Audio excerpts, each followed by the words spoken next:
Fala pessoal, tudo bem? Ontem à noite eu fiz um post falando sobre o como nós somos movidos ao futuro, né? E perguntando sobre o planejamento de carreira de vocês.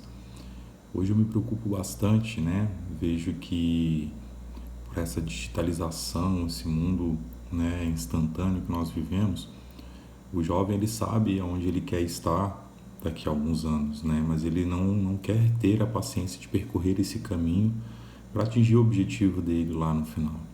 E isso passa, né, desde a graduação. Né? Por que nós somos movidos a futuro? Né? E é lógico que o nosso futuro nós construímos no presente, né? Mas se a gente não tem um objetivo futuro, a gente tende a ficar inerte, né? Ficar parado. Né? Se vocês pensarem um pouco antes do vestibular, né? O objetivo de vocês era entrar na faculdade. Quando você entra na faculdade, às vezes o objetivo de alguns é apenas conseguir sair dela, né? Mas o que você planeja para a sua carreira, né? Eu normalmente dou aula a partir do sétimo semestre e sempre o primeiro dia de aula eu pergunto, né, se eles já decidiram a área deles, né? A medicina veterinária é um mundo, né, dentro da veterinária, então existem vários braços, várias opções a seguir, né? E é impressionante, né? São 10 semestres e no sétimo semestre uma grande parte dos alunos ainda não decidiu em que área querem atuar. Isso influencia muito nas decisões futuras, né?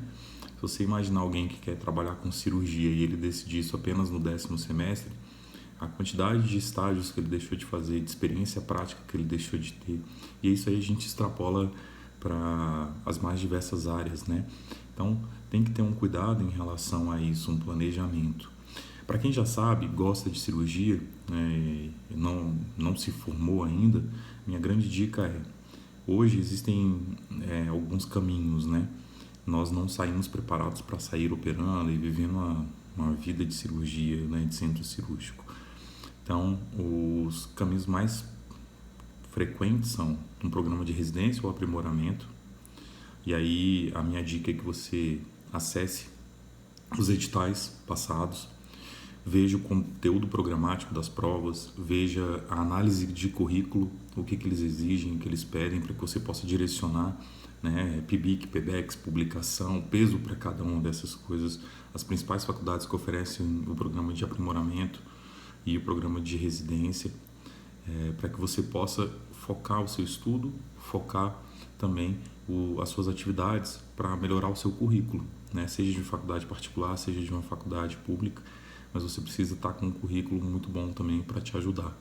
E direcionar, né, realmente o estudo, o que está sendo cobrado, como está sendo cobrado, a literatura que é utilizada para a maior parte dessas instituições, porque isso vai facilitar a sua curva de aprendizado e, consequentemente, vai te deixar muito mais preparado do que você chegar lá no décimo semestre e daí sim começar a se preocupar com quando tem prova, onde tem prova, como é a prova, que tipo de prova, porque você tem uma outra preocupação, que é relatório de estágio, trabalho de conclusão de curso, né? E isso passa muito rápido, então na hora que você vê já está em cima da prova, e se você deixar para se preparar em cima da hora, fica muito mais difícil, né? Um outro caminho são as pós-graduações. Então, não, vou me formar e fazer uma pós-graduação. Seja ela estricto sensu, lato sensu, normalmente ela não vai te trazer a bagagem prática. Então, dentro daquilo que a gente conversou ontem do chá, conhecimento,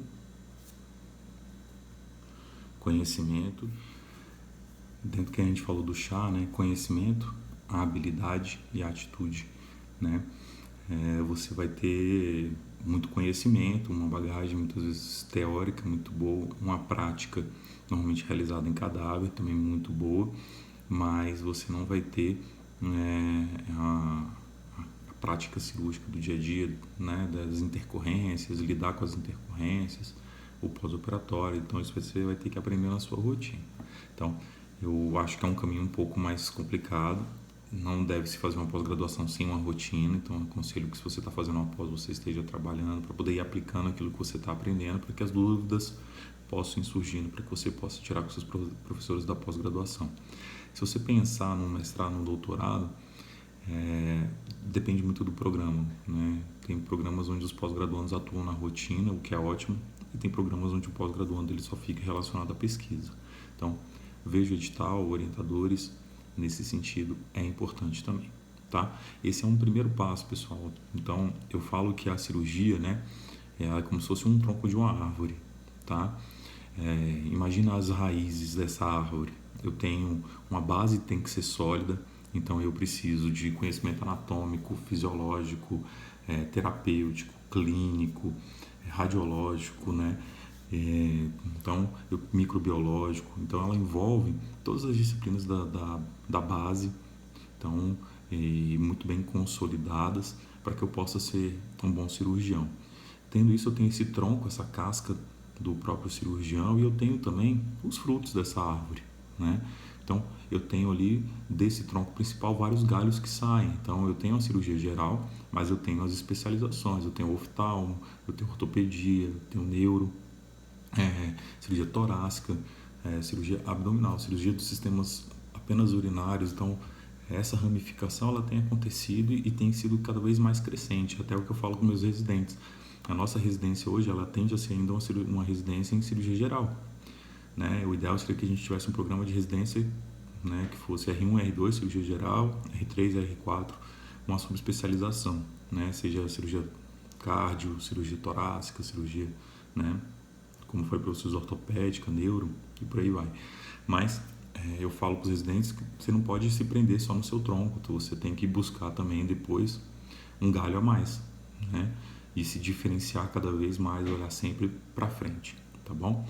Então essa é a minha dica aí para vocês, espero ajudar, deixe seus comentários, um grande abraço e beijo a todos.